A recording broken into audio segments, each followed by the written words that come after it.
Hi, everyone. I'm Elizabeth Fuel from Weill Cornell. Welcome to the CIS webinar. We'll be going through two cases. As a reminder, please post any questions you have as they come up, and the moderators, myself and Dr. Andy Snow, will be sure these are addressed. So we'll start with our first case, a 15-year-old with fevers and myalgias. This will be presented by Teresa Pelletier from Weill Cornell. She's currently a pediatric resident there. And our senior mentor will be Dr. Megan Cooper from Washington University in St. Louis. So Teresa? Great, thanks so much.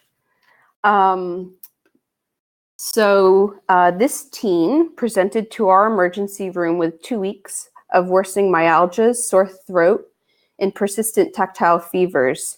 He described the body aches as pains all over, and he actually had sore throat starting 2 months prior, but was incompletely treated with antibiotics and resolved, but worsened again and became so severe, leading to significantly decreased oral intake. He got little relief from acetaminophen and ibuprofen. He was seen by his pediatrician, where he was found to have a 9-pound weight loss from 2 months prior. Preliminary workup found a white blood cell count to 3.9, absolute lymphocyte count low to 850, elevated CRP, equivocal parvovirus titers, and positive anti-double-stranded DNA antibody. Otherwise, the rest of the CBC was normal, the ESR normal, and ANA negative. Pertinent negatives included no night sweats, rashes, headaches, vision changes, bruising, mucosal bleeding, no lymphadenopathy or GI symptoms. Also, he denied any sick contacts, recent travel, or known tick and insect bites. In terms of his past medical history, he was previously healthy without any history of recurrent infections. His only medications included the recent ibuprofen and Tylenol use. He doesn't have any known allergies to foods or medications. His family history was significant for osteoarthritis in his mother, but otherwise unrevealing of any suspected immunodeficiency or other autoimmune or inflammatory conditions. In our emergency room, he was febrile to 38.5 degrees Celsius, heart rate 125, blood pressure normal, and physical exam only significant to pain to palpation of the right lower extremity. Lab showed CBC with leukopenia with lymphopenia to 700, electrolytes and liver function tests normal, CRP elevated to 4.7, LDH elevated to 336, and uric acid creatinine kinase normal. Respiratory viral panel was negative, and blood and throat cultures were sent. Imaging included chest x-ray, x-ray of the right knee and hip, and ultrasound of the knee and abdomen. These were all unrevealing. An extensive infectious workup was done, including EBV, parvovirus, cytomegalovirus, HHV6, HIV, babesiosis parasite titers, and PCRs. These all take several days to result. They ended up coming back negative, except for the babesiosis titers resulting with positive IgM. A peripheral smear showed no abnormal cells. During this short admission, the CBC and CRP were trended and remained stable. After 2 days of improved oral intake and pain control, the patient was discharged and empirically treated with doxycycline for possible tick-borne illness, with these studies still pending. However, 5 days later, he returned again for worsening fevers, Tmax 103, and unbearable body pain, and now abdominal pain with still severely decreased PO intake, and now he was having diarrhea. In the emergency room, he was febrile to 40.1, heart rate 148, blood pressure normal, and now the exam was notable for abdominal tenderness on palpation. His labs again showed leukopenia, lymphopenia, and now a mild anemia. With increasingly elevated inflammatory markers, ESR and CRP and LDH. the aldolase was slightly elevated to 12. He was also found to have a mild transaminitis, and urinalysis was positive for protein. Blood culture was sent, and a 48-hour rule out for a possible bacterial infection was empirically treated with piperacillin tazobactam.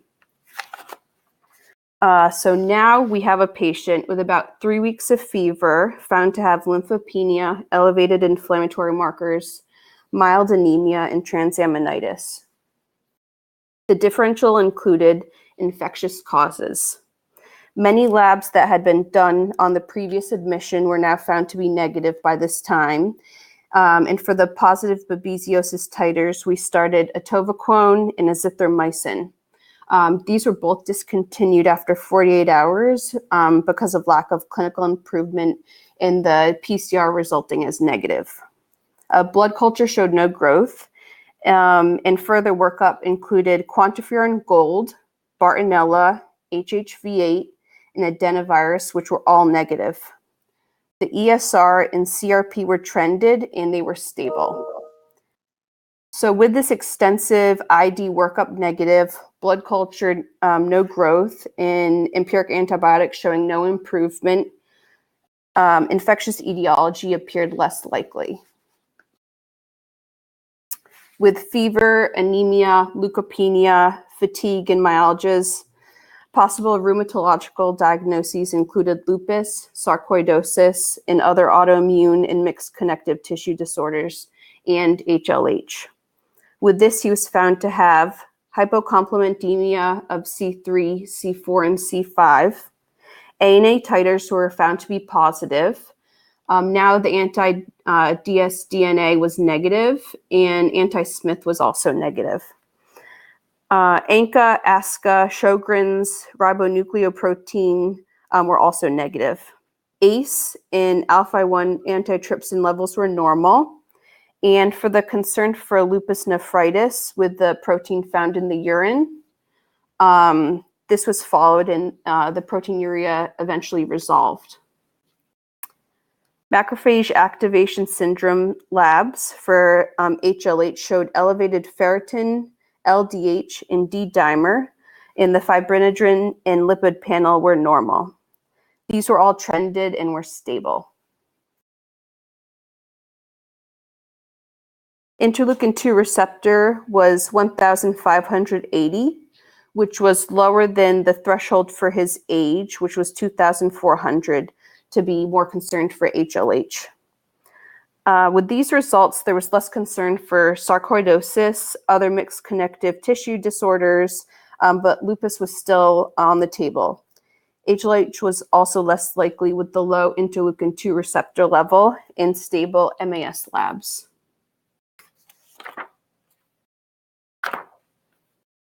For persistent fever, found to have hypocomplementemia and lymphopenia, immunodeficiency was explored. The immunoglobulin levels were overall normal for his age. There was a slight elevation in the IgE for him. Lymphocyte subset panel showed all T cell subtypes to be low, but the B cell subtype CD19 was normal. For this lymphopenia, we started Bactrim prophylaxis. To additionally evaluate for HLH and immunodeficiency, natural killer cell function was assessed. CD107A, or NK mobilization or degranulation assay, was within normal limits. However, the NK functional assay was abnormal, but this is less reliable than the CD107A assay. So overall, this showed that he had a T-cell lymphopenia. For fever with diarrhea and transaminitis, GI costs. Thank you so much, Teresa. I just wanted to pause for a moment to see if there were any questions from the audience at this point. Yeah. Okay. Looks like not so far, so you can keep going. Thank you. So Elizabeth, I don't have any questions. It's Megan. I was just going to make a comment kind of about my thoughts about the case so far, and maybe just ask a couple of little questions. So it sounds like this is a teenager who was previously healthy that kind of came with this acute illness, and an infection hasn't been identified. And I think it looks like you guys looked very well for an infection, and so I'd be a little bit less concerned about some of the immune deficiencies that might be associated with significant infection risk. And I agree that looking, for HLH in this setting was very appropriate, and thinking more about an immune dysregulation syndrome potentially. He's a little bit on the older side for primary HLH, but we certainly see secondary HLH. And here in Missouri, we see HLH associated with Ehrlichia infection. And so, I don't know if there's a similar association with babesiosis, but that might be a consideration as well. And then as a rheumatologist, I'm still concerned about lupus in this patient based on the positive double-stranded, although it had turned negative, and the positive ANA and the proteinuria that he had. So I'm just wondering, had he gotten any treatment in the hospital up to this time? Was anything making him feel better? You kind of mentioned that the HLH labs were getting better. Was there any intervention, or was that they just getting better on their own?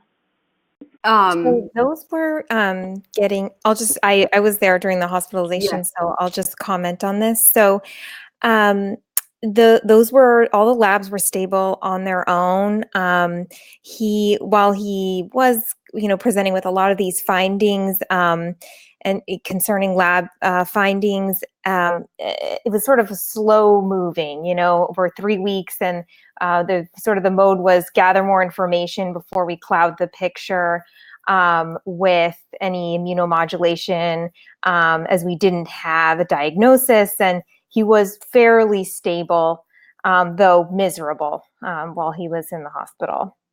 And then, did that answer your question?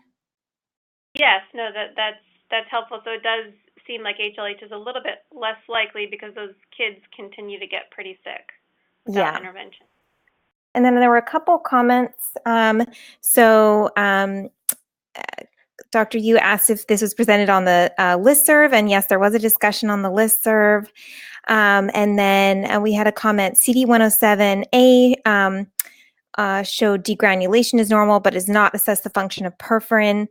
So perforin, I believe we discussed sending it. I don't think it was, perforin and granzyme were not sent. And I guess this is probably a good point. If at Dr. Cooper, you wanted to address it. So my understanding is that NK cell function testing can be unreliable. You have to send it 3 times. And I had thought that CD107A degranulation assay was a good sort of replacement for that. But is that sort of insufficient? You also need to be sending perforin and granzyme simultaneously for a complete picture. What would you say? Sure. So I think it depends on your level of suspicion for HLH. And so in HLH with these tests, what you're looking for are impaired ability of cytotoxic lymphocytes, NK cells, and T cells to kill target cells.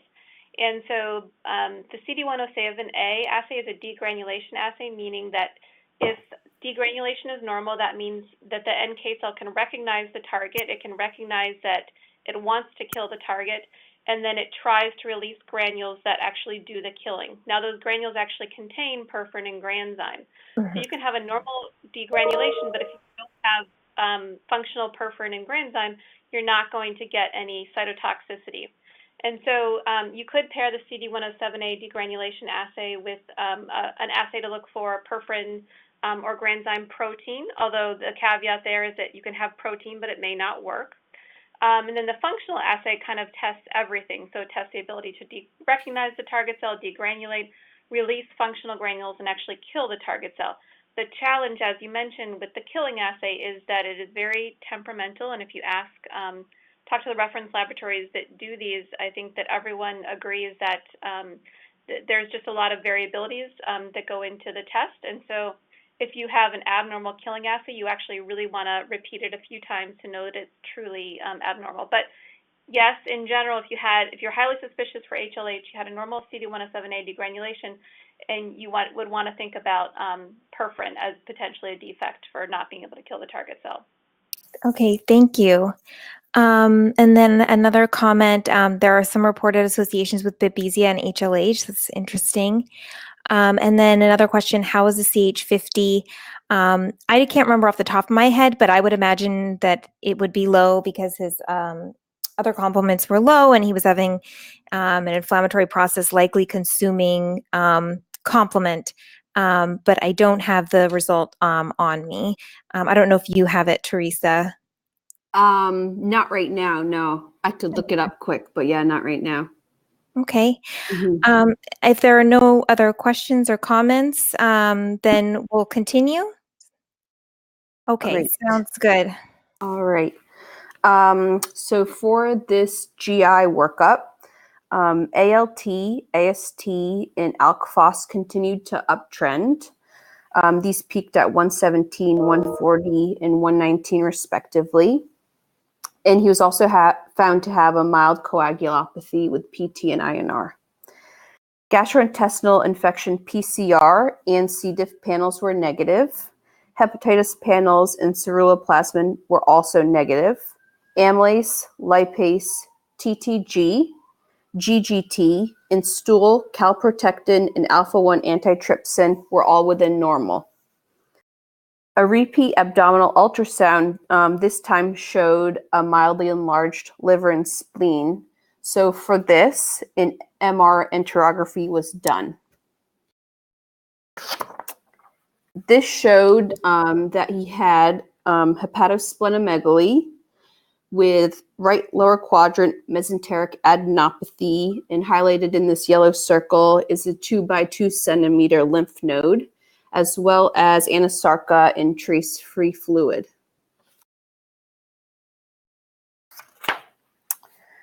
So last on this broad differential were oncological processes. The peripheral smear done at admission was normal.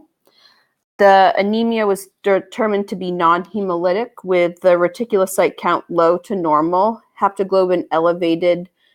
He was found to be Coombs negative, and the porphyrias were negative. Bone marrow biopsy was done and was negative for malignancy in HLH, but it did show lupus erythematous, or LE cells, which are nonspecific findings. These LE cells are macrophages or neutrophils that have phagocytosed other cells or debris and can be found in autoimmune disorders, including lupus. I guess one clarifying point would be, I guess we should say the bone marrow biopsy was negative for finding hemophagocytosis, but as we know, it lacking hemophagocytosis, it doesn't have the specificity to rule out HLH necessarily, though for other reasons low on our differential. Yeah, go ahead. Great.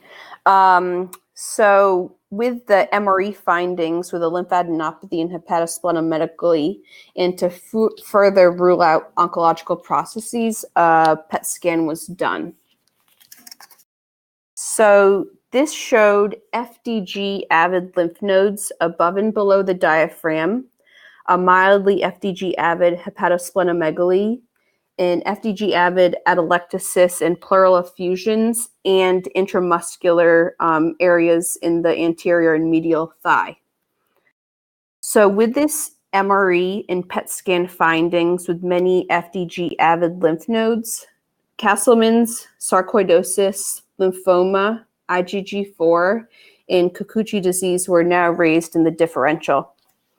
So with this PET scan, we consulted ped surgery to see about a possible lymph node biopsy, and a biopsy of a lymph node in the right inguinal region was performed.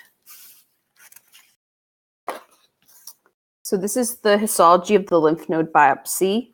Figure 1 is an H&E stain showing how most of the lymph node had a typical nonspecific reactive pattern with germinal cell center formation, paracortical hyperplasia, and prominent vascularity.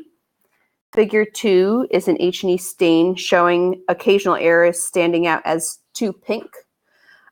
These had abundant apoptotic and necrotic debris or nuclear dust, but without the neutrophil infiltration that is typically characteristic of necrosis. Figure 3 is a magnification of Figure 2, showing how these areas were associated with an increase in crescentic histiocytes, as indicated by the arrows, so named because of the crescent shape of the nuclei. Figure 4 is a CD68 stain, which dyes lysosomes and thus histiocytes brown. And these are markedly increased compared with the normal lymph node.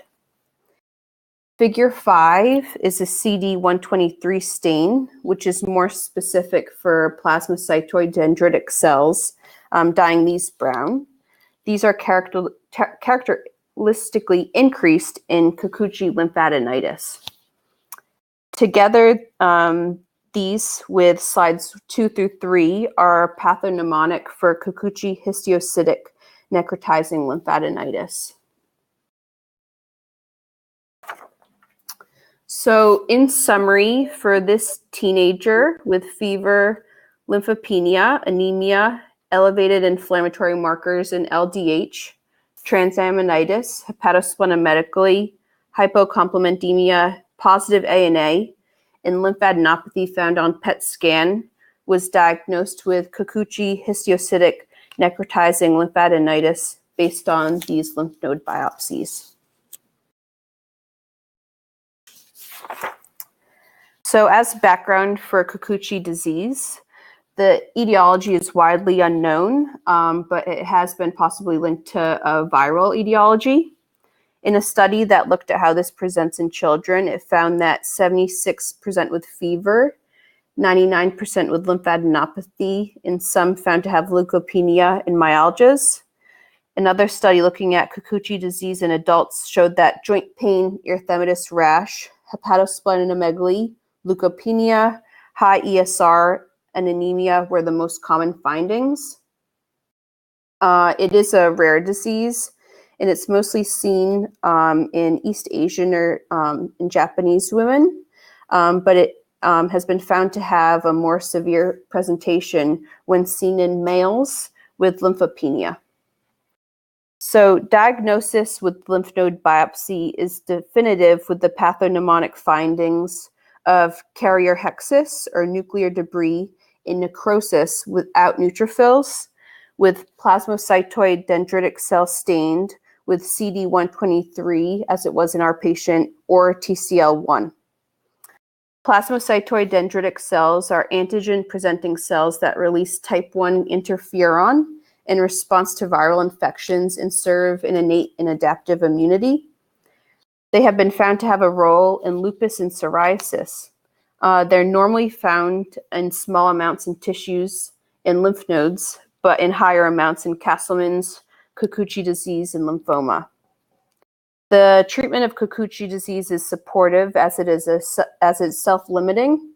However, steroid treatment has been found beneficial in some cases.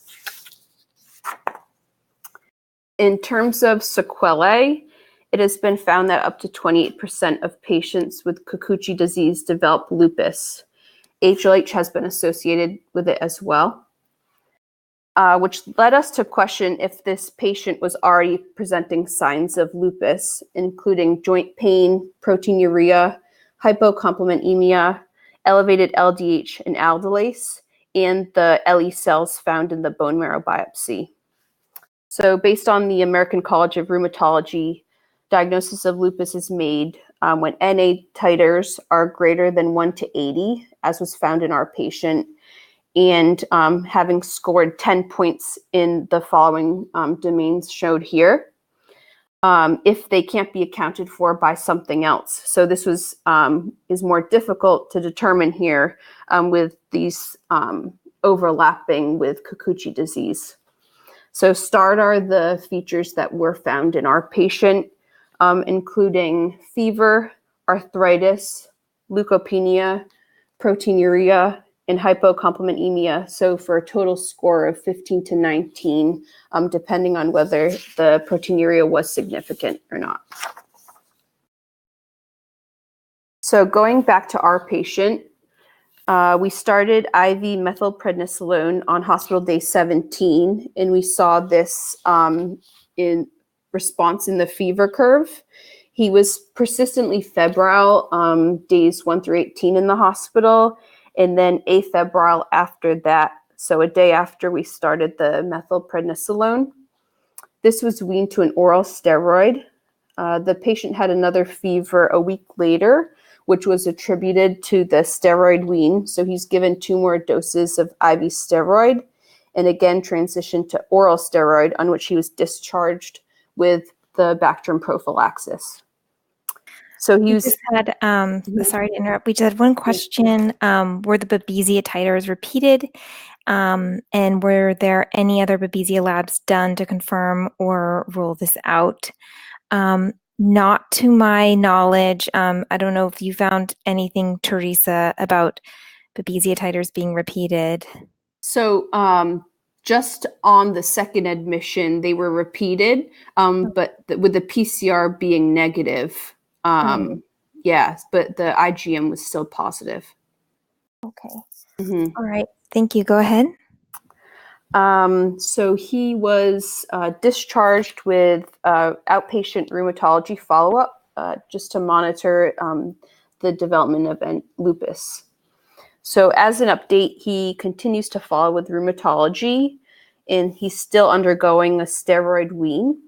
And he was started on Plaquenil because of the risk of developing lupus. His complement levels, LFTs, CBC, and lymphocytes have all normalized. So here's our references, and a special thanks to Dr. Fuel and Dr. Cooper. And let's see, thank you so much, Teresa. That was excellent. Thank you. Thanks so much. And we have another question. Any evidence on the imaging study for arthritis? My understanding, there was no evidence of arthritis on the imaging. Teresa, is that what you found? Yeah, so during the first admission, imaging done of the right hip and knee was an X-ray and ultrasound. So that was negative for any type of any inflammation or anything there. There wasn't any other imaging done after that. And Dr. Cooper, did you have any other points, or does anyone else have any other questions? So I think, first of all, fantastic presentation, and I hope, I didn't realize that you were a pediatric resident, so I hope that Dr. Fuel can convince you to do immunology. I think, as you are appropriately, I am still very concerned about the development of lupus in this patient, and putting patients like this, where we have concern for lupus, but maybe they don't completely fulfill criteria, putting them on Plaquenil is something that we very commonly do, because we think that Plaquenil has the potential to alter or improve the long-term outcome for lupus. There may even be some evidence that in the early phases it might help to prevent some progression, although that evidence is not totally there. I think Dr. Tatiana comment about the imaging studies for arthritis is important, because part of the criteria for lupus is we're talking about arthritis, meaning inflammation in the joint, versus arthralgias, which would be pain in the joint, which we see more commonly with a lot of different things, including various different types of infections. I'll also make the comment that we not uncommonly see elevated IgMs and sometimes IgGs for a variety of infections in our lupus patients, which is thought to be due to polyclonal activation of B cells in lupus. So I don't particularly remember testing patients for babesiosis, but we'll very often see our lupus patients have testing positive for like EBV or CMV IgMs without active infection. Interesting. Great. So thank you so much. Dr. Snow, did you want to move forward with our second case? Sure. Thanks very much, Elizabeth. So our second case comes from Dr. Prescott Atkinson, who's is a professor and director of pediatric allergy and immunology at the University of Alabama at Birmingham. Because I understand Dr. Atkinson's fellows were otherwise occupied, he will serve as both presenter and senior mentor tonight, but certainly I invite Dr. Cooper or anyone else to chime in with questions. It's a really fascinating case. So with that, I will let Dr. Atkinson take it away. And I understand I'll sort of be advancing slides as we go. So just let me know when you need me to flip. Okay, thanks very much, Andy. Can everybody hear me? Yep. Oh, okay, good. There was a silence. Okay. Yeah. So, and I apologize off the top for the cheesy pun in the title. 11-year-old with a history of Kawasaki disease and acute hand swelling, a PID in the room. So, slide 2 shows a presentation of this child. And I just realized I forgot to put his age. At the time of presentation, I think he was 11. I don't think I state that anywhere. But he was fine until 2 days before admission when he developed neck pain and then fever to 103 the day before. And then he was seen in the emergency room that day, and rapid strep and rapid flu were negative. And then on the day of presentation, he actually awoke screaming with pain in his hand. They brought him to the emergency room, and he had this erythematous rash on his palm and volar wrist that rapidly spread to the axilla. And it was accompanied by really intense pain in the affected area. He really couldn't make a tight fist, and was having trouble moving his arm at all because of pain. So it was really in a kind of an alarming presentation. They did X-rays. I don't know what they were looking for, but the X-ray did show a little osteopenia, but didn't show any other abnormalities.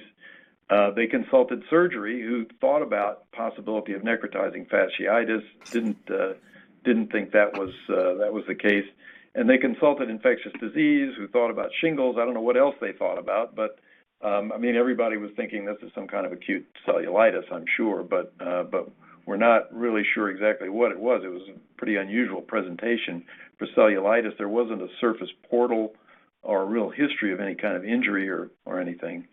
So the next slide, let's see, shows a picture of what everybody was concerned about, and this was fairly early on, and this is where surgery had marked it. But then it showed this pretty rapid progression up into the axilla during his stay in the emergency room. The next slide shows his past medical history, which was kind of interesting. So, has this history of possible Kawasaki disease at 3 months of age. And he had also developed mild chickenpox after his varicella vaccine, localized, and then had been diagnosed clinically with shingles at 5 years of age. He had not had any severe respiratory infections, but he had a history of recurrent otitis media and had had 2 sets of tubes. And then he had developed episcleritis 5 years prior to his presentation and had been evaluated by rheumatology, who was thinking, because I guess it was sort of a prolonged inflammation of the episclera, that he might be developing some type of rheumatologic disease, possibly JIA, although this is usually a pretty benign condition. And then it was discovered that he had elevated transaminases, and so he was shuttled over to the GI people, who began looking at him.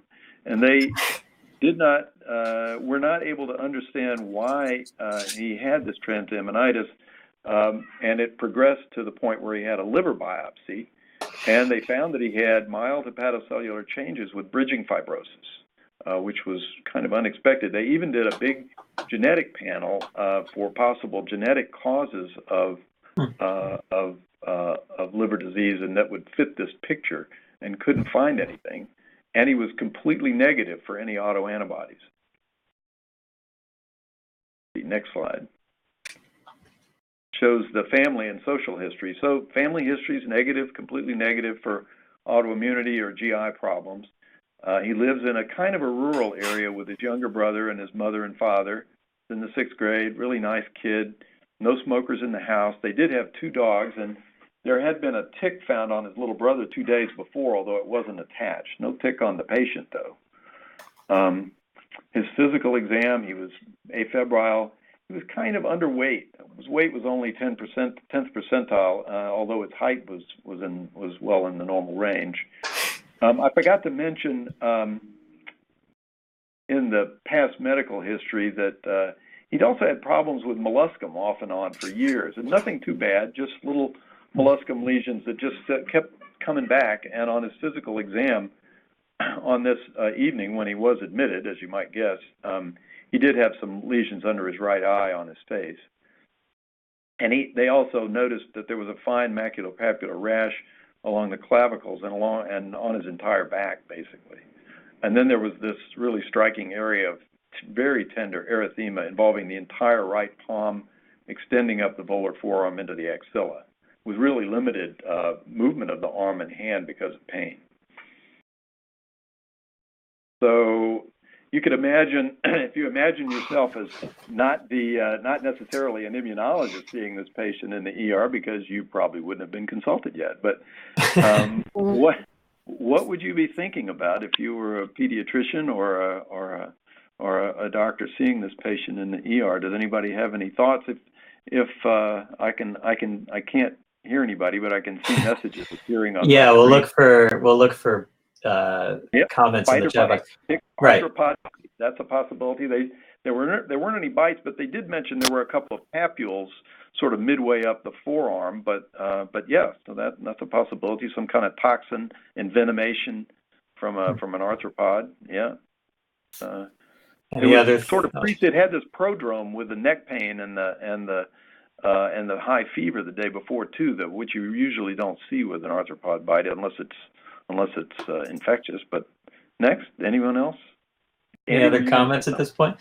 No, I just wanted to turn to the audience. So if anyone has ideas at this point, I know we'll get into some of the immunology here in a minute. Okay, so we've got a few thoughts. Erysipelas or erysipelas, some kind of erysipelas usually being on a streptococcal infection in the face, right. But it's something similar, group A streptococcal infection. That's kind of what it looks like to me in that picture. Just this kind of diffuse red, cellulitic looking rash that's fairly well demarcated and. Just this exquisite tenderness, which maybe you could see that in somebody with some kind of innate immune, deficiency, a complement deficiency or something like that. So certainly looks like there's a hunch of an infectious etiology. Okay, maybe. Yeah. Dr. Yu says Erysipelathrix, but this would presuppose an immune defect. I don't know. So I think you'll talk a little bit about labs and whatnot. Yeah. Any thoughts on that? Yeah. You want to go to the next slide? Sure, we can. Okay, so we're getting some eosinophilic fasciitis. So you want to see what people would like to get?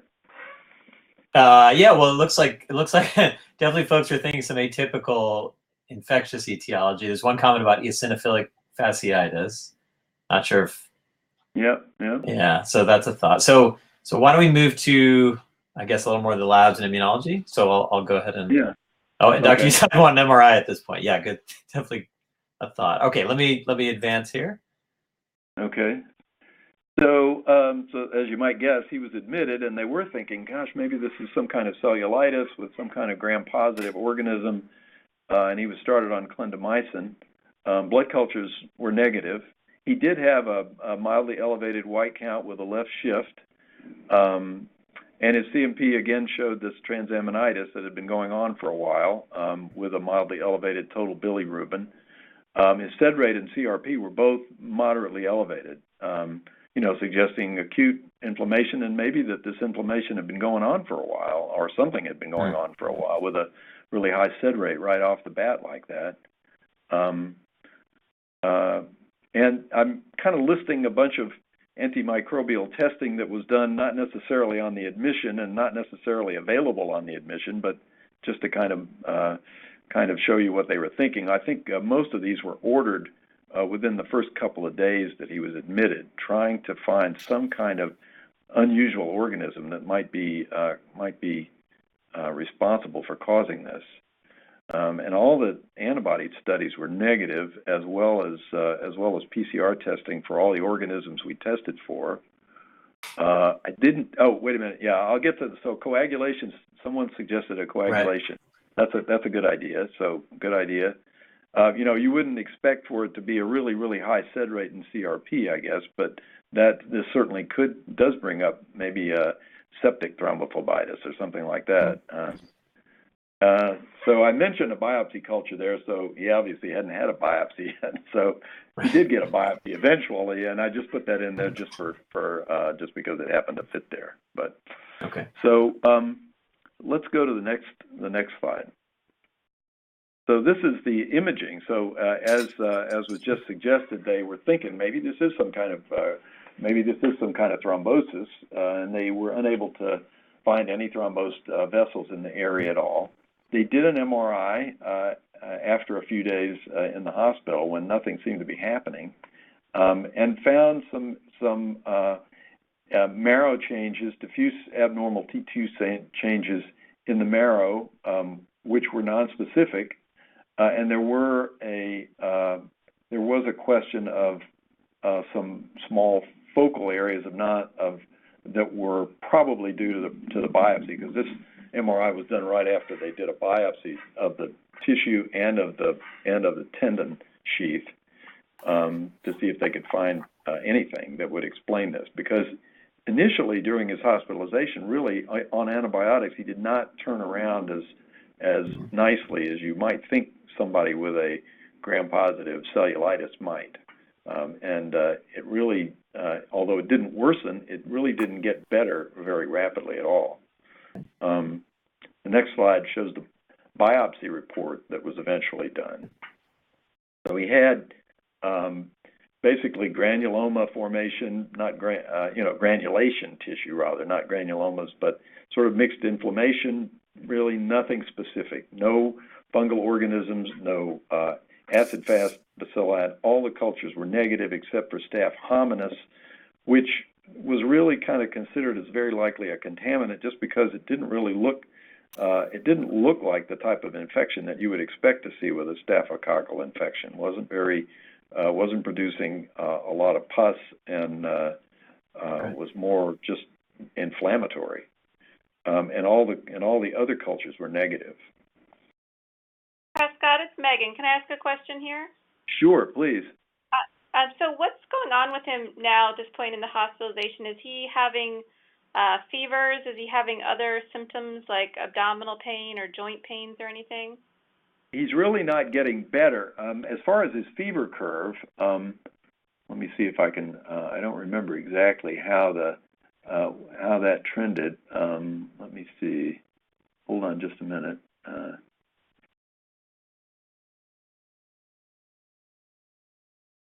So I can just tell you why I'm asking, just trying to think about his history of having Kawasaki, so he had a prolonged febrile illness of unknown etiology as a 3-month-old. Right. Having the episcleritis. I'm wondering about other febrile episodes and thinking about maybe an autoinflammatory syndrome here. Exactly. Yeah. I mean, maybe so. You can get inflammatory, rashes that they're not usually. It's not usually mentioned that they're so exquisitely painful, but yeah. I mean, I think that's not a bad thought at all. And let's see. I'm trying to look for his discharge summary that might give me an answer to the fever curve, which I should have been prepared for that. Okay, wait a minute, I found it. It's not that important. Sometimes we see an erysipelas-like rash like that with some of the fever syndromes that we treat. Yeah. Right. Should we move on to the labs on the next slide? Yeah, we can. Okay. He was placed. I can say that he was placed in a splint. And he really didn't get better. He didn't get better very, very rapidly at all. And I think that was what if he had turned around rapidly, and if the rash and pain had resolved, but it really didn't change that much. It didn't get worse. It didn't. but it didn't really turn around as rapidly. I can't remember what the fever was, and I don't see it in any mention of it in his discharge summary. So why don't we go on to the next slide? Yeah, we do have one question about any thought on scarring and pathology this early in the illness. Yeah, I mean okay, that's a fair question. The biopsy was actually done a lot later in his. It was actually done about 2 weeks later, actually. Okay. So it was a while. It was a while. This was not an acute. They were waiting for it to die down, and it just was not dying down as rapidly as everybody wanted it to. So everybody was thinking this has got to be infectious. It's got to be some kind of atypical infection. Right. And so I think that's why they went after the tissue, trying to find out, could it be malignant? Some sort of malignancy. So looking at the labs, this may answer some of the questions of the usual sorts of things that we would like to know. What about all the usual types of things? Now, it lists his IgG as normal there, but this was obtained while he's in the hospital with this inflammatory illness. Actually, rheumatology had checked his immunoglobulins a year earlier when they were looking at him with this episcleritis, and actually his IgG is kind of low, not extremely low, but it was less than 600, which for a child his age is somewhat low. And these are probably mildly elevated because of inflammation. His NK cell function was normal, which I usually think of it like the discussion earlier. If it comes back abnormal, then I usually repeat it at least once or twice. Right. But if it comes back normal, then I usually assume it's normal. And also cytotoxic T cell function was normal. And DHR flow cytometry was normal. They were thinking also, could this be some type of atypical infection with chronic granulomatous disease? All that stuff didn't give us any clues at all. Okay. Next slide. The next slide. Yep. So this is his flow cytometry, which is kind of interesting. So he's got normal numbers of T cells, but he's got a pretty strongly inverted CD4-CD8 ratio. Mm-hmm. Maybe that's just due to expansion of CD8 cells in the context of some kind of funny infection. And he's got a B-cell lymphocytosis that looks polyclonal, normal numbers of NK cells. And I don't see anything else of note there. Do you see anything, Andy? No, I don't think so. Just the inverted CD4-CD8 and the elevated B cells, right? So that was kind of striking. So that was all the data that we could get, and that was basically all the data that we had in his hospitalization up to this point. So what would anybody like to do next? Any questions? So this one's a challenge for sure. Yeah. So we'll turn it to the audience for a second, see if anyone has any additional thoughts. This, certainly an inverted CD4-CD8, elevated B, you might see that in some PIDs, but we have one question about HIV testing. Is that done? Exactly. Negative. But right. That's a great idea, and not something you want to forget about as the immunologist on the right. Right. Yeah. Did his fever stop in the period he was diagnosed with Kawasaki? Or I can't tell you much about the history of Kawasaki. Yeah. It was at an outside hospital. Okay. We don't have a lot of history on that. But that was the consideration. He presented with a prolonged fever and rash and other features that caused him to be treated for possible Kawasaki disease. Let's put it that way. Gotcha. Any other thoughts? Anybody else want to do anything? How about infliximab? For treatment, a therapeutic regimen. I think that's not a bad idea, and I don't think he was ever treated with anything. You're in metabolic acid, so we're thinking autoinflammatory here. Right, which Dr. Cooper commented on. And I know, the gene panel sounds like a good idea at this point, and I think we're about to get to that. Yeah, exactly. And CAPS can look at this. So lots of possibilities. So I guess the bottom line. So can we go to the next? We will go to the next slide. Okay, here we go. Okay. So here's they actually had started a whole exome sequencing on him because of this liver problem. So actually, in the midst of all this, he's in the hospital. He had just been very recently discharged, still slowly improving, and this came back. He's got a truncation mutant in the MAGT1 gene. So he's got X-linked immunodeficiency with magnesium defect, or X-men syndrome. Right. So, and he was EBV negative, if I recall from your serology and PCR. Yeah. Right. So, yeah, both his serology and his PCR were negative. This took everybody completely by surprise. Yeah, it certainly, from my knowledge, X-Men, this is a very atypical presentation. Yeah. I'm not sure if Dr. Cooper's seen any in St. Louis, but I welcome anybody that's might have seen any. I can't think of any case that looks quite like this with X-Men, but I have not seen any cases of X-Men. So okay, yeah, it's pretty rare. Literature. Yeah. Gotcha. So, why don't we move to the next slide real quick? Okay.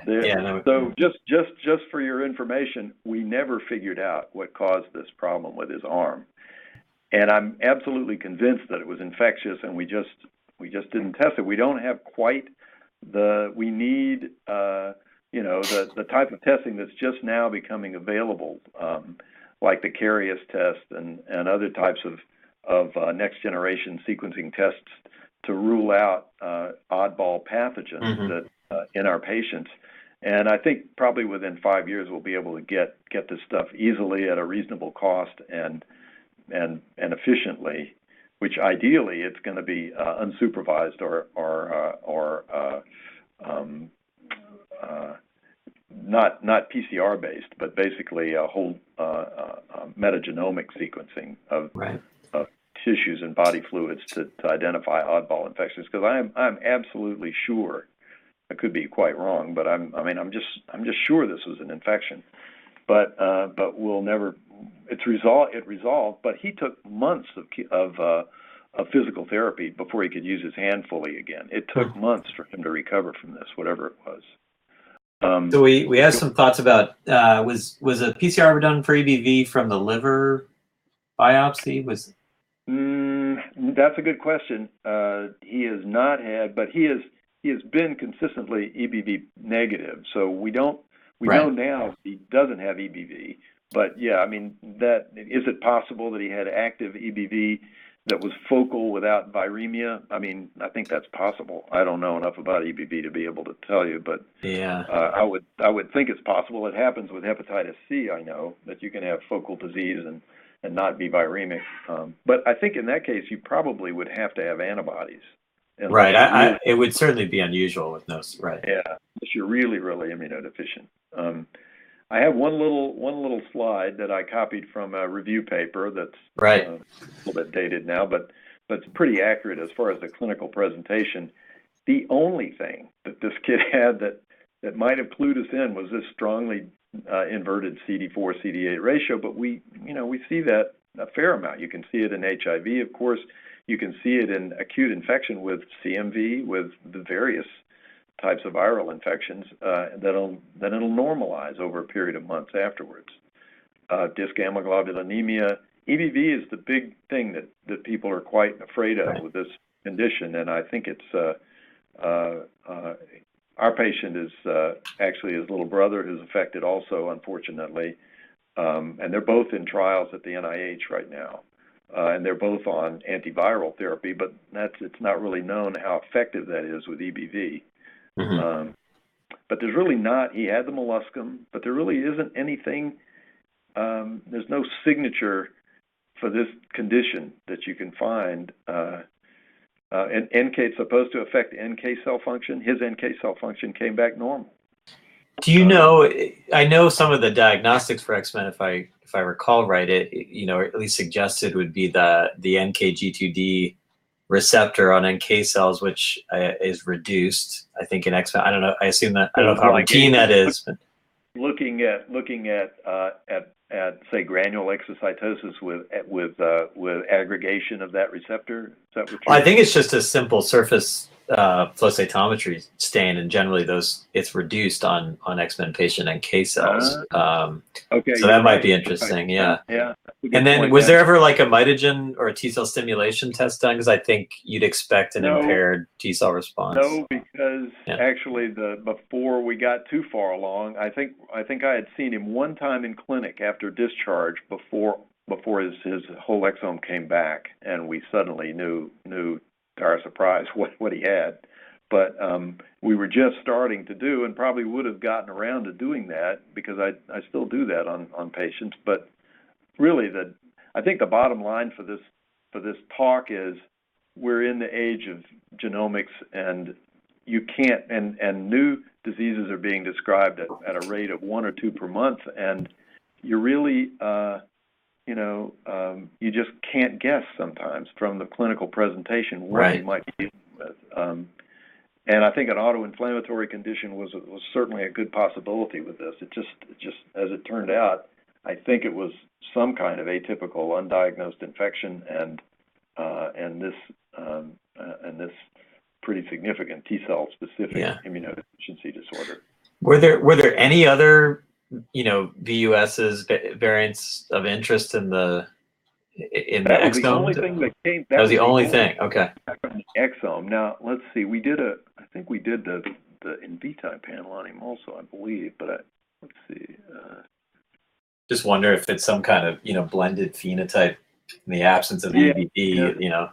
Right. He had actually we didn't do that. The only other thing that he'd had was this genetic cholestasis panel that GI had run. Mm-hmm. So that's the only other genetic testing. So the only thing that was mentioned in the exome was this variant. Huh. And his brother also has the variant. His brother also has pretty much identical flow cytometry pattern. Okay. And that hasn't really changed. Even now that he's well, he's still got that. Pretty much is the way his flow cytometry panel. Gotcha. And So I'm missing these questions that are coming up. Yeah. So there's some questions. Yeah. So there's some good questions about sort of the relationship to the Kawasaki diagnosis early. Are these patients more susceptible to Kawasaki, and do you think the early presentation was somehow a manifestation of the X-Men with infection? And to my knowledge, I don't know of any direct link to Kawasaki's in X-Men patients, but I don't know, and it does, because it's another highly inflammatory condition. It makes you wonder whether they, in the phenotype, which we're still learning about, because this disease is still relatively new. Right. Maybe a tendency for out of control inflammation with certain types of infections may be maybe something that's seen occasionally with them. I don't know. Yeah, it's a good thought. Particularly if you do have a defect in NK cell function. Right. And CD8 T cells too. Right. So. And so at this point, you follow this patient, and it sounds like the inflammation in the arm sort of resolved, but I assume he's been doing well. And staying vigilant for EBV and what? Yeah. Yes. We still don't know. If you look at the little cartoon there, you don't see anything going on in the liver with regard to to sclerosis and fibrosis in the liver. So what's going on in his liver? We still don't know the underlying basis for it, but his liver enzymes are still elevated. So something is brewing there, and whether he's got some kind of chronic infection with a virus that we haven't figured out yet, it's possible. That could be interesting. Yeah. Any other? I know we're getting close to the hour here. Any other questions from the audience before we wrap up? This is a fascinating case. Dr. Guest asked, was a magnesium level ever done? Good thought. Oh yeah. Well, good question. And do we have a magnesium level? Wait a minute. If it's not handy, it's, yeah. I know that the NIH has done it. We did actually get a magnesium level, and this was before. This was let's see. Yeah, this was before he got sick. Okay. And it was normal, 1.9. Yeah. Yeah. Yeah, it'd be interesting to think about what, magnesium supplementation might do. He's been on that trial, actually. Oh, yeah, it's okay. Yeah. Okay. So that's what they're. I don't think the serum magnesium level itself is a clue for this condition. It would be nice. I think it's generally the measurement of the intracellular magnesium. Which is after stimulation, right? Well, there's the flux component in T cells. There's also, as I recall, the intracellular level, which is low. Okay. In NKs, and that might explain the NKG2D. But in any event, there's so for those unfamiliar, there are some patients at the NIH that were put on magnesium threonate, I think, as a supplement, seem to do better with regard to their EBV, controlling their EBV. But of course, in this patient, that not relevant yet. But and this cartoon shows that MAG-T1 as the channel, but I think there's some information that it may not be actually the channel, but a related associated molecule. Right? It's there's other transporters for sure, and it seems to have a role in glycosylation and the R. So I think, as you alluded to, Dr. Atkinson, there's still a lot to be sort of figured out with regard to the pathology and the mechanisms. But but it's a fascinating presentation. So I think with that, we should likely wrap up. I want to thank Dr. Atkinson and Dr. Pelletier for some great cases tonight. Terrific discussion. I'll also thank Dr. Cooper for serving as our senior mentor, and my co-moderator, Dr. Elizabeth Fiole. So with that, I'll just remind the audience that we're always looking for good cases. So please, if you have one, think about referring that to us and potentially presenting in an upcoming webinar. And otherwise, we will see you next month. Thanks for your attendance tonight. Hey, good night. Thank you. Good night. Thank you.